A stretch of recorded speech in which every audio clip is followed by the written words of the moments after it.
Yes, it is a disconnection. I was reading David Bolton's book on page 205.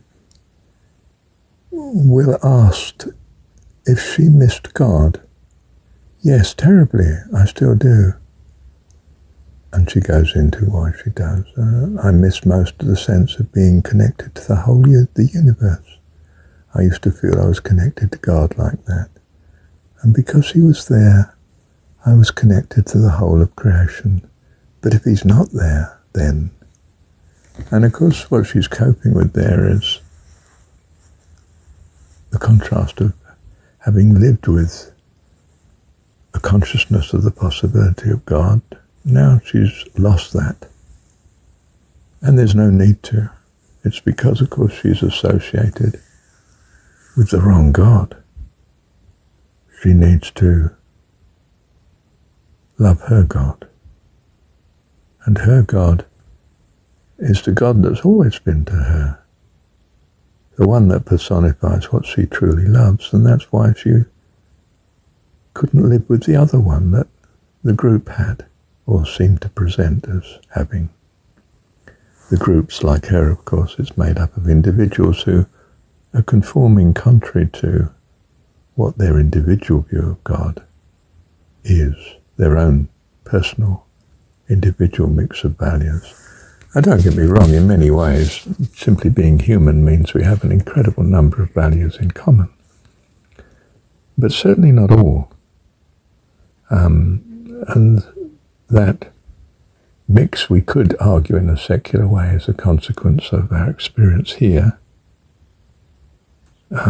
that's made us different to each other. Or we could argue is something that we came here with, and that's why we're here. We have such a mix that didn't harmonize in heaven, or wouldn't safely harmonize indefinitely. So we came to this world, this universe, in order to sort ourselves out and become more harmonious, potentially to be able to return eternally to heaven safely. And for that purpose we might well, as some of the near-death people suggest, have come to an agreement with our advisors in heaven. They see it in that way, that it was best that they come.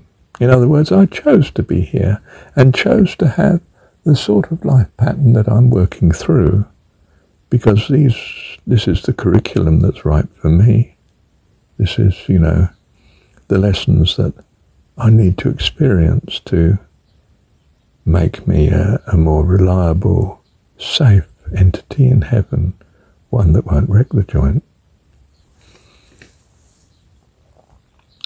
So the lady concerned, or the fictitious lady perhaps is a presentation here, isn't it, that I've just read. Yes, if you throw God out the window, well, yes, a great freedom, but freedom from the benefits that you had hoped for. Well, the things you hope for are what you're, according to your values. Don't throw that out.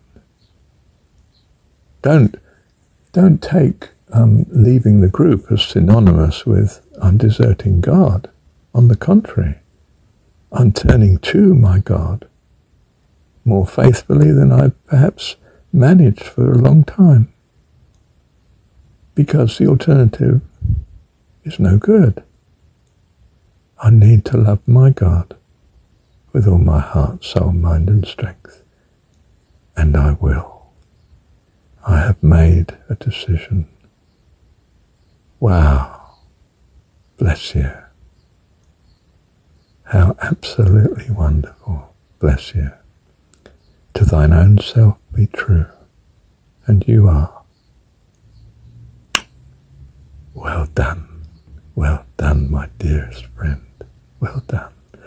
And you won't have come to the same conclusion as me, because your values are different, and I respect that. I don't just respect it. I love the difference and do all I can to live in harmony with it. I don't mean I compromise my view, but I do so want you to prosper too, and do what I can to help you. Which, of course, is why I'm bothering to record, isn't it? Not just bothering, but I've got this drive. I must have a drive. I've published, I don't know, 2,000 recordings. I've written another 1,000 more, I think. I say written, I mean, I've recorded more.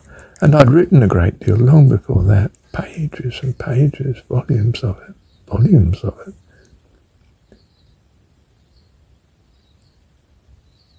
You see, we love our kids. They are not the same as us. Goodness, their behaviour is anything but the same as ours at times. Does that stop us loving them to bits? No way. Does that mean we don't need a rest from time to time? Oh, certainly. Or I couldn't be myself. I don't want Mum to work herself to death. I want her to have time to be the loveliness that she is too, and that I know. Love you.